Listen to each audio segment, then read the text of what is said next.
Menurut Ibu ada kaitannya nggak sih Bu di kasus Pertamina ini? Nggak ada. Nggak ada Bu ya?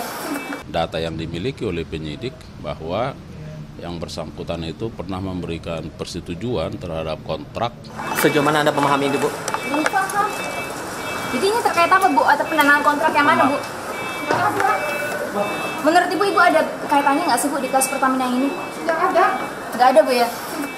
Tapi hanya menerima permintaan dari Kejaksaan Agung aja sejauh ini Bu. Akan ada bukti apa yang akan ditunjukkan nanti ke penyidik, Bu? Salah rapat direksi saja. Oh nggak didampingi kuasa hukum Bu? Nggak ada.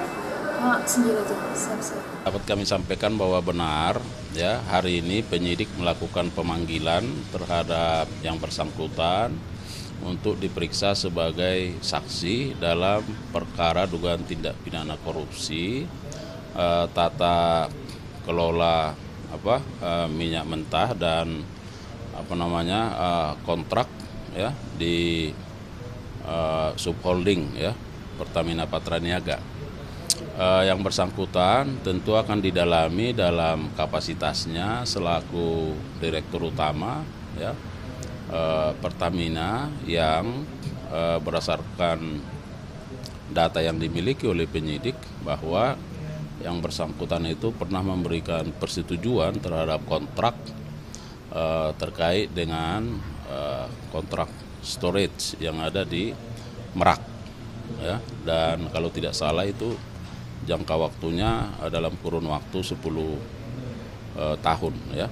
Nah, berdasarkan kajian-kajian, siogianya bahwa terhadap storage ini pada waktunya akan menjadi milik Pertamina ya. Tetapi penyidik menemukan bahwa hingga saat ini masih dikuasai oleh pihak swasta. Nah, jadi seputaran itulah nanti yang akan didalami peran yang bersangkutan terhadap perkara ini. Dalam kontrak tersebut ada indikasi nggak sih ditemukan bahwa ada keuntungan melawan hukum oleh pihak swasta yang tadi OTM tadi? Ya tentu semua itu akan didalami ya. Artinya apa kaitan antara OTM dengan yang bersangkutan. Nah kemudian mengapa yang bersangkutan harus memberikan persetujuan terhadap kontrak storage selama 10 tahun terhadap pihak swasta, mengapa tidak dilakukan oleh BUMN itu sendiri. Nah hal-hal seperti ini yang akan didalami oleh penyidik. Konteksnya ini kan kasus 2018 sampai 2023 ya Pak. Sementara Karen ini menjabat jauh sebelum perkara itu muncul. Apa yang bisa dijelaskan soal ini? Apa keterkaitannya sesungguhnya antara Karen dengan perkara di era dia tidak menjabat lagi sebagai direktur? Nah tentu penyidik kan melihat bahwa dalam tempus waktu yang ditetapkan 2018-2003 bahwa kontrak terhadap kontrak storage ini kan sudah dilakukan sejak tahun 2014 ketika yang bersangkutan masih menjabat sebagai dirut. Nah jadi berarti kan masih berlangsung kan. Oleh karenanya tentu akan didalami seperti yang saya bilang tadi ya, mengapa harus apa yang melatar belakangi sehingga harus ada kontrak antara Pertamina dengan pihak swasta ini ya terkait soal storage dan sebagainya. Risalah rapat dia mengakui juga dibawa dalam pemeriksaan hari ini. Seberapa penting sesungguhnya risalah rapat yang dibawa oleh Karen ini untuk bisa membantu mengungkap kasus ini juga Pak? Risalah rapat direksi ya Pak? Ya karena kan segala sesuatu yang menjadi kebijakan dari Dewan Direksi itu kan dilihat dari risalah ya. Artinya apa yang mau diputuskan tentu akan dilihat dari risalah rapatnya seperti apa ya.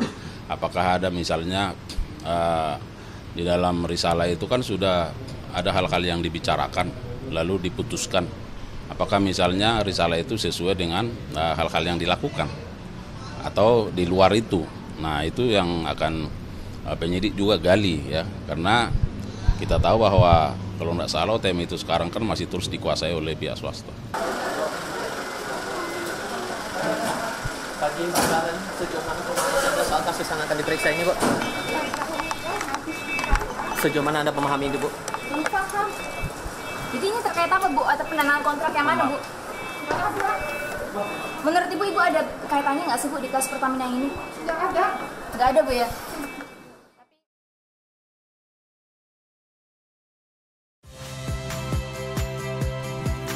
Saya Valeria Bella.